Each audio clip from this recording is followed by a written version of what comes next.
So now we're going to into the upcoming main event on the boxing side of the card, going up against that UFC fight night that Max just broke down for us. But what people have been waiting for a long time is to watch two 50-year-old fighters go at it. And I'm not sure that this is actually going to be too exciting, but there's definitely lots of stuff for us to break down here. So, Max, give me your take on this Mike Tyson, Roy Jones Jr. exhibition match or Saturday night pay-per-view.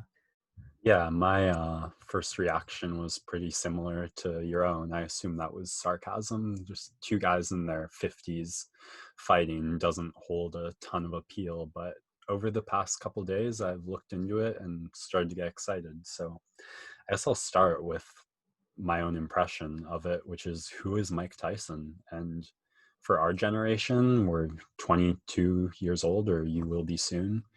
Mike Tyson is the guy who was in The Hangover. He's the guy who's Mike Tyson Mysteries, some kind of animal lover.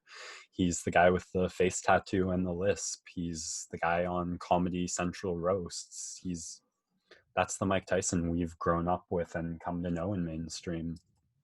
But what I've realized, or what we're learning as Fight Week has gone on and we've seen people get excited, is there's another Mike Tyson.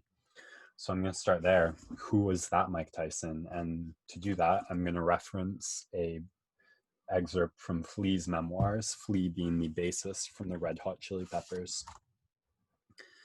In the afternoon, we picked up Perry Farrell and Casey Nicoli to go watch the Tyson fight at the house of our friend Rick Van Santen. I loved Mike Tyson so much. He embodied our time. Ali will always be the greatest. He floated like a butterfly and stung like a bee, but Tyson was our champ.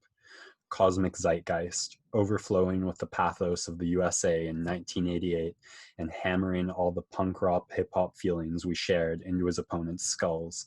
The edgy, vibrating feeling I got when he marched into the ring to Ice Cube. Wow. Full of love for him, yet quaking with terror at the violence he would unleash. My mom was a huge Tyson fan. I always said she wanted to give him the Camille tea with honey in it, put him to bed on time, and keep him away from all the evil sharks surrounding him. He demolished Spinks in a few seconds, and our odd silence erupted into a cacophony of jokes and speculation. So that's another Mike Tyson that we didn't get to know. And when you learn about that Mike Tyson, the first word that comes to mind is kind of animal. That the man was terrifying the way you're terrified if you were locked in a cage with a primate.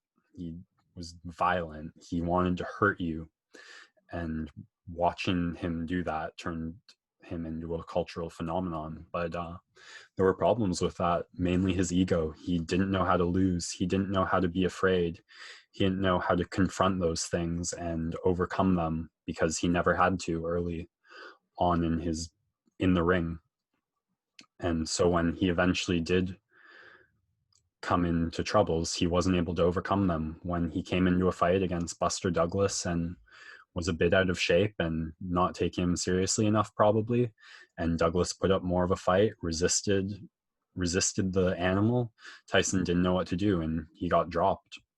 When he fought Evander Holyfield and he didn't like the way things were going, he bit his ear. I asked my dad this morning, what do you think of when you think of Mike Tyson? And that was his answer. So there's almost three Mike Tysons. There's this early, brash, unchecked, egotistical animal who is the most terrifying thing in existence. There is that same man, but with his shortcomings exposed, ever falling into weakness. And then there's the man he became that I started this clip off talking about, that we know, this wise sage who's been there, done that, seen it all, thought back, reflected on it, and become a better man because of it. And so what's really got me hyped about this fight is who's going to step into the ring tomorrow. Is it going to be the ideal mix between the two? Is it going to be the wise sage who knows how to tap into that animalistic rage? Oh, look at me making poetry. Is his ego going to get the better of him? is he going to be so afraid to unleash that ego out that he's going to be tentative? So that's really what's compelling me about this fight, Mike Tyson. But it takes two to tango, and I don't think you can make a much better dance partner for this fight than Roy Jones Jr., which, again, I've gotten into combat sports over the past 3-4 years, and boxing even more recently than that. So I'm not particularly familiar with Roy Jones Jr.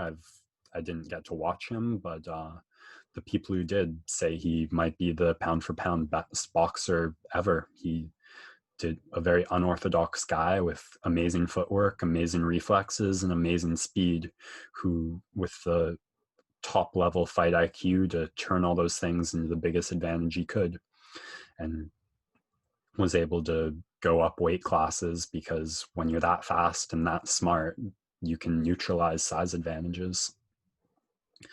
So that's what we got. Old versus old, two legends. And let's talk a little about what that means for this fight. Okay. So let me give you my take as someone who knows very little about boxing, but is taking a look at the gambling odds. And what I see from my preliminary findings is that this is going to be an event, right? This is your McGregor versus Mayweather type boxing showcase that, again, I don't think it's going to live up to the hype. You've got Lil Wayne, you've got Wiz Khalifa performing, you've got the Style Bender commentating. It's going to be something that's going to draw a ton of eyeballs, but I think people are going to be a little bit disappointed with the results. Tyson's the favorite right now on many sites, which seems silly to me because Jones is younger and has boxed more recently. But again, it's that the Tyson persona, right, that you've outlined that make people so excited to bet on him. Personally, I think the best value here is plus 800 for a draw or no contest. And that's where I would put my money, because in the end, this could end up just being an 8-round sparring match. Maybe there'll be some competitive juices flowing from both the fighters, but I mean, at the age they're at, I don't think either of them wants to sustain any major injuries. And I mean, at plus 800, that's pretty good value. Just so you could throw like $50 on that. Yeah, let me check you on that for a couple of reasons. So what they say is power is the last thing to go. And what that means is just when you see fighters get older and older, the one thing they can still rely on to win is their power. They don't have the speed, they don't have the timing, they don't have the explosiveness necessarily, but if they connect, they can still put you out. So the reason, you mentioned their age, but they're only 3 years apart. Tyson's 54 and Jones is 51. And Tyson's known for his power, and Jones had power, but that power was about speed mostly. So when you talk about their strengths in their prime, you expect age to have favored Tyson's strength a lot more than Jones. And the fighting experience you could look at one of two ways. You could say, well, Jones is still going to have the juices a lot. They've been flowing a lot more consistently for him, so he's going to be able to draw on them a lot better. But there's also a wear and tear factor. I mean, if you keep fighting, you keep going into fight camps consistently throughout the years, that does take its toll on you. And Tyson's had about 10 plus years off from that, and I don't think he's treated it the way George St. Pierre does, for example. He hasn't stayed in like prime athletic shape even, but that break is going to be good. And this circles back to that wise wisdom point I was making. If Tyson's done everything right, then he might be able to maximize that time off and still step into the ring in fighting shape. And if he still has some explosiveness, he'll definitely still have that power. So if Jones is betting on his reflexes and speed to get him out of danger with Tyson, those might not be good enough if he, depending how good of a fighter we see Tyson step into.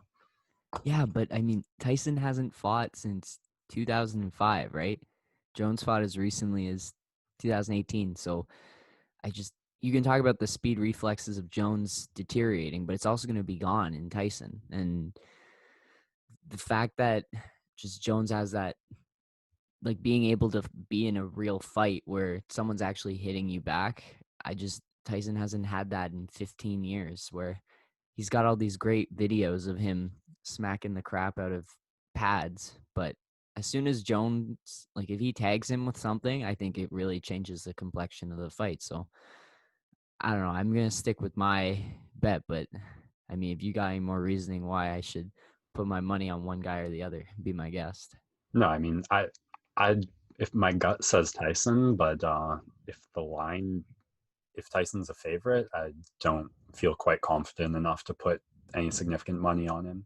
I'd definitely put money on him if he was the underdog, but I think his path to victory is just a little clearer. Like there's not a bad chance he manages to land that punch against a guy who's relied on speed and reflexes. And Dominic Cruz, a UFC fighter, likes to say there's no such thing as ring rust. You've just got to make the right preparation. You've just got to do your camp right. And that's why I keep circling back to what has Tyson learned over the last 10, 20 years of his life.